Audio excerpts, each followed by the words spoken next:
नहमदुहु व नुसल्ली अला रसूलिहिल करीम अम्मा बाद। अऊज़ु बिल्लाहि मिनश शैतानिर रजीम बिस्मिल्लाहिर रहमानिर रहीम। या अय्युहल्लज़ीना आमनू ला तत्तबिउ खुतवातिश शैतान। ए ईमान वालो, शैतान के नक्शे कदम पर मत चलो। वमन यत्तबि खुतवातिश शैतान, और जो शख्स शैतान के नक्शे कदम पर चलता है, फ़इन्नहु यअमुरु बिलफ़हशाइ वल मुनकर, तो शैतान हमेशा बेहयाई का और नामाकूल कामों का हुक्म करता है। वलौला फ़ज़्लुल्लाहि अलैकुम व रहमतुहु, और अगर तुम्हारे ऊपर अल्लाह का फ़ज़्ल व करम ना होता और अल्लाह की रहमत ना होती, मा ज़का मिनकुम मिन अहदिन अबदा, तो अल्लाह ताला तुम में से किसी को भी पाक और साफ़ ना करता। ये जो ख़िताब है ये उन लोगों को है जो हज़रत आयशा रज़ियल्लाहु ताला अन्हा पर तोहमत लगाने में शरीक हो गए थे, और ये खुशखबरी भी दी गई है उन लोगों को कि उन लोगों ने तौबा की तो अल्लाह तबारक व तआला ने उनकी तौबा को कबूल फरमा लिया। वलाकिन्नल्लाह युज़क्की मन यशा, लेकिन अल्लाह ताला जिसको चाहता है तौबा के बाद में पाक और साफ़ फरमा देता है। वल्लाहु समीउन अलीम, और अल्लाह ताला सुनने वाला और जानने वाला है। वला यअतली उलुल फ़ज़्ल मिनकुम वस्साअति अन युअतू उलिल क़ुरबा वल मसाकीन वल मुहाजिरीन फ़ी सबीलिल्लाह वलयअफ़ू वलयस्फ़हू अला तुहिब्बून अन यग़फ़िरल्लाहु लकुम वल्लाहु गफ़ूरुर रहीम। पीछे बात बतलाई थी कि जिन सहाबाए किराम ने हज़रत आयशा रज़ियल्लाहु ताला अन्हा पर तोहमत लगाने में शिरकत की थी, उनमें से एक हज़रत हस्सान, हज़रत मिस्ताह रज़ियल्लाहु ताला अन्हा, और तीसरे जो थी हज़रत हमना रज़ियल्लाहु ताला अन्हा थी। हज़रत मिस्ताह रज़ियल्लाहु ताला अन्हा जो थे ये बहुत ज़्यादा गरीब थे, मुहाजिरीन में से थे, और हज़रत अबू बकर सिद्दीक़ रज़ियल्लाहु ताला अन्हु के रिश्तेदार भी थे। बेटी को चूँकि गम पहुँचा, बेटी को तकलीफ़ पहुँची, और ज़ाहिर है कि बेटी की तकलीफ़ जो है वो माँ बाप को भी तकलीफ़ पहुँचाती है, तो हज़रत अबू बकर सिद्दीक़ रज़ियल्लाहु ताला अन्हु भी इस चीज़ से बहुत ज़्यादा गमज़दा थे। हज़रत अबू बकर सिद्दीक़ रज़ियल्लाहु ताला अन्हु इमदाद किया करते थे हज़रत मिस्ताह रज़ियल्लाहु ताला अन्हु की। जब ये वाक़या पेश आया तोहमत वाला, तो हज़रत अबू बकर सिद्दीक़ रज़ियल्लाहु ताला अन्हु ने कसम खा ली कि अब वो हज़रत मिस्ताह की इमदाद नहीं करेंगे। एक तो ये है शरई मसला, और यहाँ पर जो है कुरान करीम की आयत में एक मसला बयान किया गया है। दोनों मसलों में थोड़ा सा फ़र्क है। शरीयत में अगर कोई आदमी किसी नादार की, किसी गरीब की इमदाद करता हो और फिर वो बाद में किसी भी वजह से इमदाद को बंद कर दे, तो शरीयत की रूह से, शरीयत की नज़रों में ये कोई जुर्म नहीं है। आदमी जब तक चाहे इमदाद करे और जब चाहे किसी की इमदाद को रोक ले, शरीयत की नज़रों में ये चीज़ कोई गुनाह का बाइस नहीं है। तो वो तो शरई मसला है कि अगर कोई आदमी इमदाद को रोकना चाहे तो उसके ऊपर कोई बार नहीं है, कोई गुनाह नहीं है। एक मसला शरिया यहाँ पर कुरान करीम के अंदर बयान किया गया। ये जो मसला बयान किया गया ये हिकमतन बयान किया गया, और सहाबाए किराम रज़ियल्लाहु अन्हुम अजमईन की जो शान थी उस शान के मुताबिक उनको नसीहत की गई है। वला यअतली उलुल फ़ज़्ल मिनकुम वस्साअत, तुम में से कसम ना खाएं वो लोग जो दीनी बुजुर्गी वाले हैं। उलुल फ़ज़्ल दीनी बुजुर्गी वाले, वसा और जो वसअत वाले हैं यानी माल के एतबार से भी। किस चीज़ की कसम ना खाएं? अन युअतू उलिल क़ुरबा वल मसाकीन वल मुहाजिरीन फ़ी सबीलिल्लाह, कि वो नहीं देंगे करीबी रिश्तेदारों को, मिस्कीनों को, और अल्लाह की राह में हिजरत करने वालों को। कसम ना खाएं, तो कसम तो खा चुके थे हज़रत अबू बकर सिद्दीक़ रज़ियल्लाहु ताला अन्हु। यहाँ पर कसम खाने से मना किया जा रहा, तो मुराद यहाँ पर कसम खाना नहीं है। मतलब ये है कि वो अपनी कसमों को पूरा ना करें। कसम तो चूँकि खाई जा चुकी है, इसलिए कसम खाने से मना करना मकसूद नहीं है। मकसूद ये है कि जो कसम वो खा चुके हैं उनको पूरा ना करें, बल्कि अपनी कसमों को तोड़ दें। वला यअतली उलुल फ़ज़्ल मिनकुम, और तुम में से कसम ना खाएँ दीनी बुजुर्गी वाले और दुनियावी वसअत वाले, इस बात की कि वो करीबी रिश्तेदारों को या मिस्कीनों को और अल्लाह की राह में हिजरत करने वालों को कुछ नहीं देंगे। वलयअफ़ू वलयस्फ़हू, उनको चाहिए कि वो माफ़ कर दें और दरगुज़र कर दें। अला तुहिब्बून, क्या तुम लोग पसंद नहीं करते हो? अन यग़फ़िरल्लाहु लकुम, कि अल्लाह ताला तुम्हें माफ़ कर दे। वल्लाहु गफ़ूरुर रहीम, और अल्लाह ताला मग़फ़िरत करने वाला और रहम करने वाला है। हज़रत अबू बकर सिद्दीक़ रज़ियल्लाहु ताला अन्हु ने जब ये आयत सुनी तो फरमाने लगे अना उहिब्बु अन यग़फ़िरल्लाहु ली, कि हाँ मैं इस बात को पसंद करता हूँ कि अल्लाह ताला मेरी मग़फ़िरत कर दे। और फिर उन्होंने अपनी कसम तोड़ दी और उस वक्त फिर अपना इरादा ज़ाहिर फरमाया और फरमाया कि अब मैं हज़रत मिस्ताह की जो इमदाद किया करता था वो कभी नहीं रोकूँ। तो बहरहाल ये हज़रत अबू बकर सिद्दीक़ रज़ी अल्लाह ताला अन्हु के लिए कुछ नासिहाना कलिमात है। ज़ाहिर है शरई हुक्म ये नहीं है कि अबू बकर सिद्दीक़ रज़ी अल्लाह ताला अन्हु ने अगर देने से मना कर दिया हो तो देना उनके ऊपर वाजिब हो गया हो, बल्कि सहाबा किराम रज़ी अल्लाहु अन्हुम अजमईन की जो शान थी और ख़ास तौर पर उनमें भी हज़रत अबू बकर सिद्दीक़ रज़ी अल्लाह ताला अन्हु जो सहाबा किराम में सबसे ज़्यादा फ़जीलत वाले हैं, उनकी शान के ये मुताबिक नहीं था कि अपनी ज़ाती तकलीफ़ की वजह से वो किसी की इमदाद को बंद कर दें। बाकी शरई मसला मैंने बता दिया कि अगर कोई आदमी इमदाद को रोकना चाहे तो शरन कोई जुर्म की बात नहीं है। इन्नल्लज़ीना यरमूनल मुहसनातिल गाफ़िलातिल मुमिनाति लुइनु फ़िद्दुनिया वल आखिरा व लहुम अज़ाबुन अज़ीम। इस आयत के अंदर जो मज़मून है और माक़बल में जो मज़मून ज़िक्र हुआ है, तकरीबन मज़मून के एतबार से दोनों आयतें एक हैं। इन्नल्लज़ीना यरमूनल मुहसनात, वो लोग जो तोहमत लगाते हैं पाक दामन और भोली भाली मोमिन औरतों पर, लुइनु फ़िद्दुनिया वल आखिरा, तो उनके ऊपर दुनिया और आखिरत में लानत है। ये आयत है। इससे पहली जो आयत आई है वल्लज़ीना यरमूनल मुहसनात सुम्मा लम यातू बिअरबाति शुहदा, वो लोग जो पाक दामन औरतों पर तोहमत लगाते हैं फिर 4 गवाह पेश नहीं कर सकते तो उनको 80 कोड़े लगाओ।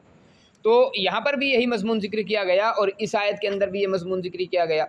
तो आखिर दो जगहों पर इस मज़मून को लाने की वजह क्या है?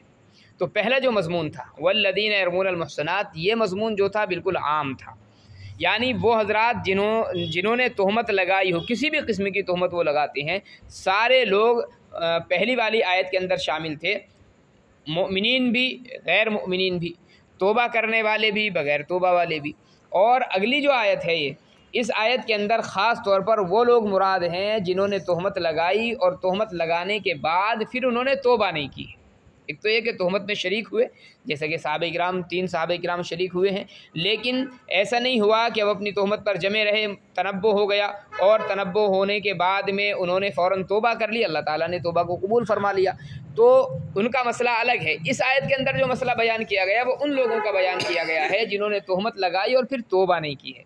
इन्नल्लज़ीना यरमूनल मुहसनातिल गाफ़िलातिल मुमिनात, यकीनन वो लोग जो पाक दामन और भोली भाली मोमिन औरतों पर तोहमत लगाते हैं, लुइनु फ़िद्दुनिया वल आखिरा, उनके ऊपर दुनिया और आखिरत में लानत है, व लहुम अज़ाबुन अज़ीम, और उनके लिए दर्दनाक अज़ाब है। यहाँ पर एक बात और समझ लेनी चाहिए, हज़रत आयशा रज़ी अल्लाह ताला अन्हा पर इफ़्क की तोहमत का जो मसला है, ज़िना की तोहमत का जो मसला है, ऐसा नहीं है कि कोई आदमी तोहमत लगाए और फिर तोबा कर ले तो माफ़ हो जाएगी, क़तन माफ़ नहीं होगी। ये जो मसला है ये उन लोगों का है जबकि हज़रत आयशा रज़ी अल्लाह ताला अन्हा की पाक दामनी पर कोई दलील नहीं थी, सहाबा किराम के सामने उससे पहले कोई दलील नहीं आई थी, तो तोहमत के अंदर शरीक हो गए। उसके बाद में कुरान करीम ने हज़रत आयशा रज़ी अल्लाह ताला अन्हा की पाक दामनी की गवाही दे दी। पाक दामनी की गवाही आ जाने के बाद अब किसी के लिए क़तन जायज़ नहीं है कि हज़रत आयशा रज़ी अल्लाह ताला अन्हा पर या इसके अलावा किसी और औरत पर जिसकी पाक दामनी बिल्कुल ज़ाहिर हो चुकी हो उस पर तोहमत लगाए। और सहाबा किराम रज़ी अल्लाह अन्हुम अजमईन के ताल्लुक़ से ख़ास तौर पर फ़ुक़हा ने मसला ज़िक्र किया कि हज़रत आयशा रज़ी अल्लाह ताला अन्हा पर अब अगर कोई आदमी तोहमत लगाता है तो सीधा सीधा काफिर। अब उसमें यह नहीं कहा जाएगा कि ये एक औरत पर तोहमत लगाई और बाद में उसने तोबा कर ले तो तोबा कबूल हो जाएगी, क़तन तोबा कबूल नहीं होगी। इसलिए कि जब आयत नाजिल हो गई हज़रत आयशा की पाक दामनी की, अब हज़रत आयशा पर तोहमत लगाना गोया के कुरान करीम की आयत का इनकार है और कुरान करीम की एक भी आयत का इनकार करने वाला काफिर हो जाता है। इसी वजह से शिया हज़रात अगरचे लाख कलिमा पढ़ते हों लेकिन उलमाए अहले सुन्नत वल जमात के नज़दीक मुत्तफ़क़ अलैह फ़ैसला है कि वो काफिर है। और काफिर क्यों हैं? इसलिए कि हज़रत आयशा रज़ियल्लाहु ताला अन्हा पर वो तोहमत लगाते हैं। हज़रत आयशा की जो पाक दामनी है वो कुरान में साबित है। तोहमत लगाने का मतलब ये है कि आप कुरान को नहीं मानते और कुरान को ना मानने वाला सीधा सीधा काफिर होता है। लुइनु फ़िद्दुनिया वल आखिरा, उनके ऊपर आखिरत में भी और दुनिया में भी लानत है। व लहुम अज़ाबुन अज़ीम, और उनके लिए बड़ा अज़ाब होगा यानी आखिरत में। यौम तशहदु अलैहिम अलसिनतुहुम व अयदीहिम व अर्जुलुहुम बिमा कानू यअमलून, जिस दिन गवाही देंगे उनके ख़िलाफ़ उनके आज़ा यानी उनकी ज़बानें, उनके हाथ, उनके पैर, बिमा कानू यअमलून, उन अमाल की जो वो किया करते थे। क़यामत के दिन अल्लाह तबारक व तआला के रूबरू जब बंदों की पेशी होगी तो बंदों की दो जमातें होंगी। एक जमात बंदों की वो होगी, अल्लाह तबारक व तआला उससे मालूम करेगा कि तूने दुनिया में फ़ला फ़ला काम किया था। वो बंदा इकरार कर लेगा कि हाँ अल्लाह मैंने फ़ला फ़ला गुनाह किए हैं। इनके मुताल्लिक ज़्यादातर रिवायात जो है मुफस्सिरीन लिखते हैं कि अल्लाह तबारक व तआला के सामने जब बंदा अपने गुनाहों का इकरार करेगा तो अल्लाह तबारक व तआला उसके गुनाहों को अब छुपा लेगा, यानी उसकी सरे बाज़ार रुसवाई नहीं की जाएगी। और ये जो मामला होगा ये अल्लाह तबारक व तआला के और उस बंदे के दरमियान में रहेगा। एक जमात लोगों की वो होगी कि अल्लाह तबारक व तआला उनसे मालूम करेगा कि फ़ला फ़ला गुनाह किए, वो इनकार कर देंगे फ़ौरन कि अल्लाह हमने तो फ़ला गुनाह किया ही नहीं है। अल्लाह उसका आमाल नामा खुलवाएगा, उसके आमाल नामे के अंदर वो गुनाह दर्ज होंगे, तो वो कहेंगे कि अल्लाह हमने नहीं ये गुनाह किए, फ़रिश्तों ने ये झूठ मूठ का लिख दिया है हमारे नाम पर। दुनिया के अंदर वो समझते हैं कि दुनिया के अंदर जैसे झूठ चल जाता है वहाँ भी चल जाएगा। तो उस वक्त जो है ये कैफियत होगी कि फिर अल्लाह तबारक व तआला जो है उनके तमाम आज़ा पर मोहर लगा देगा और फिर जो है उनके आज़ा जो हैं वो ख़ुद इकरार करेंगे।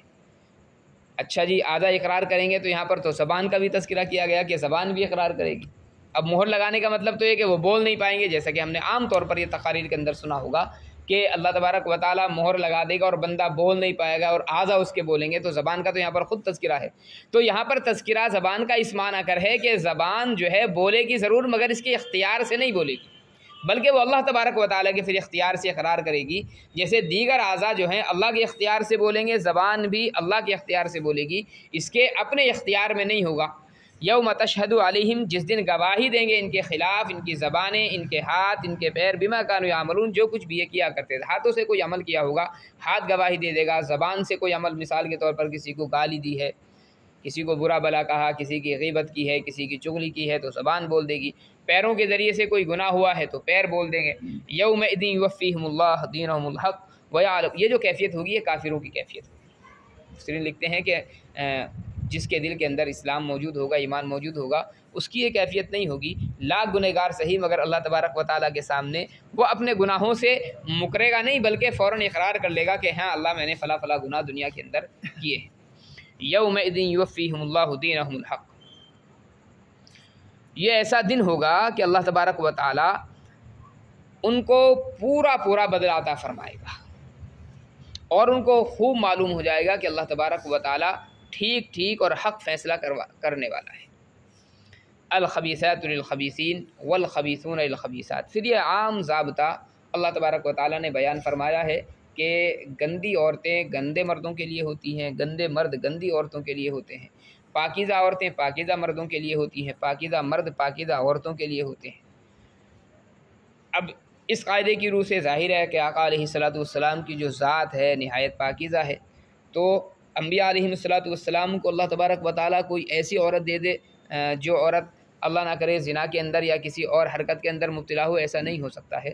तो आका अलैहिस्सलातु वस्सलाम जो कि ज़ाहिरी पाकी भी रखते हैं, बातिनी भी पाकी रखते हैं, तो इस एतबार से हज़रत आयशा रज़ियल्लाहु तआला अन्हा की पाकी जो है वो भी साबित हो जाती है।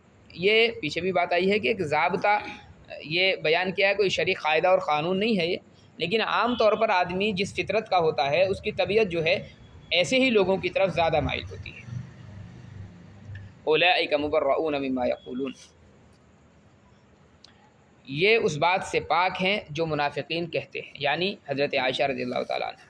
लहुम मग़फ़िरतुन व रिज़्क़ुन करीम, उनके लिए मग़फ़िरत है, व रिज़्क़ुन करीम, और अल्लाह तबारक व तआला की जानिब से इज़्ज़त की रोज़ी है, और इज़्ज़त की जो रोज़ी है वो जन्नत है। रिज़्क़ जो है सिर्फ़ खाने पीने की चीज़ों को नहीं कहा जाता। हमारे यहाँ आम तौर पर उर्फ़ में रिज़्क़ उसको बोलते हैं जिसका ताल्लुक़ खाने पीने से हो। अरबी के अंदर रिज़्क़ का जो लफ्ज़ है ये ज़रूरत की चीज़ों के लिए इस्तेमाल होता है, यानी हर वो चीज़ जो इंसान के काम आ सके, इंसान की ज़रूरत हो, उसको रिज़्क़ कहा जाता है। लहुम मग़फ़िरा, उन लोगों के लिए मग़फ़िरत होगी, व रिज़्क़ुन करीम, और अल्लाह तबारक व तआला की जानिब से इज़्ज़त की रोज़ी होगी, यानी जन्नत। अल्लाह ताला अमल की तौफ़ीक़ इनायत फ़रमाए। सुब्हानल्लाहि व बिहम्दिही, सुब्हानकल्लाहुम्मा व बिहम्दिका, व नशहदु अन ला इलाहा इल्ला अंता नस्तग़फ़िरुका व नतूबु इलैक। सुब्हान रब्बिका रब्बिल इज़्ज़ति